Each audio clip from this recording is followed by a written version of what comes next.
बिस्मिल्लाहिर्रहमानिर्रहीम। अस्सलाम वालेकुम मेरे प्यारे बहन भाइयों, ख्वातीनो हजरात, आप सब लोग कैसे हैं। आपको मेरे चैनल रोज़ रोज़ कुकिंग पर बहुत ज़्यादा खुशामदीद है।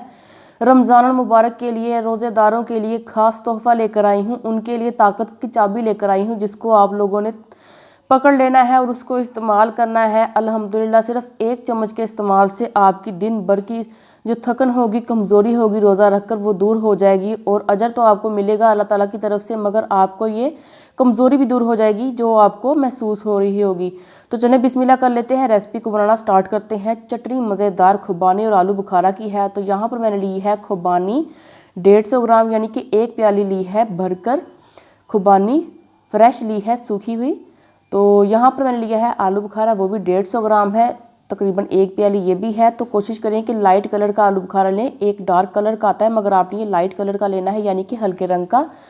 एक बर्तन ले लेंगे और उसमें डाल देंगे हम खुबानी और आलू बुखारा, और साथ ही हम इसमें डाल देंगे 3 कप पानी।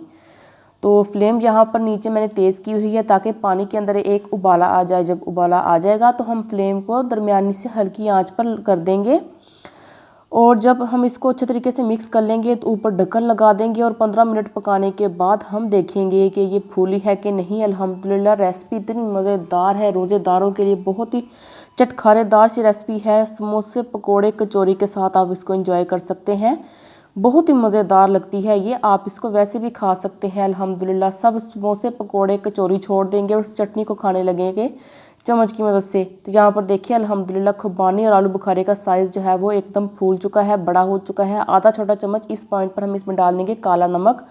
अगर नहीं है तो आप सफ़ेद नमक भी डाल सकते हैं। आधा छोटा चम्मच कुटा हुआ ज़ीरा, एक छोटा चम्मच चाट मसाला और एक छोटा चम्मच लाल मिर्च का पाउडर। सब चीज़ों को अच्छे तरीके से मिक्स कर लेंगे। अभी यहाँ पर इसमें डालेंगे हम चीनी, 1 कप भरकर चीनी जाएगी, और इसको भी हम अच्छे तरीके से मिला लेंगे। इतनी मज़ेदार रेसिपी है। यहाँ पर हम इसमें डालेंगे चारों मगज़, यानी कि जो खरबूजे के बीज होते हैं ना, मेलन सीड्स, वो हम डाल देंगे 1 बड़ा चम्मच। अगर नहीं है तो आप बादाम भी डाल सकते हैं। बादाम को आप 15 मिनट के लिए गर्म पानी में डुबो दें, और बाद में जब वो अच्छे तरीके से उनका छिलका उतर रहा हो तो उसके छिलके को उतार कर आप इसमें डाल दीजिए। शादियों वाली ये रेसिपी है। शादियों में इस तरह का आलू बुखारा खुबानी की चटनी बनाते हैं। आप चाहें तो इसमें थोड़ा सा फूड कलर डाल दें, मगर मुझे वो नहीं पसंद, तो मैं इसको ऐसे ही पकाऊंगी। चटनी को हमने गाढ़ा होने तक पकाना है, और इसको हम स्टोर कैसे कर सकते हैं 1 से 2 महीने के लिए। तो हम इसमें डालेंगे एक ख़ास चीज़, सिर्फ 1 चम्मच। तो अल्हम्दुलिल्लाह चटनी जो है वो आहिस्ता आहिस्ता गाढ़ी होना स्टार्ट हो चुकी है। यहाँ पर आप देख सकते हैं। मज़ीद हम इसको थोड़ा सा और गाढ़ा कर लेंगे। तो यहाँ पर हम इसको स्टोर करने के लिए इसमें डाल लेंगे 1 छोटा चम्मच नींबू का रस। आप चाहें तो इसमें सिरका भी डाल सकते हैं। सिर्फ 1 छोटा चम्मच आपने डालना है। इसको मिक्स करना है, और थोड़ा सा इसमें गाढ़ापन बाकी रह गया है, तो थोड़ा सा इसको और पका लेंगे, तकरीबन 2 से 3 मिनट के लिए। तो यहाँ पर देखिए 2 से 3 मिनट हो चुके हैं।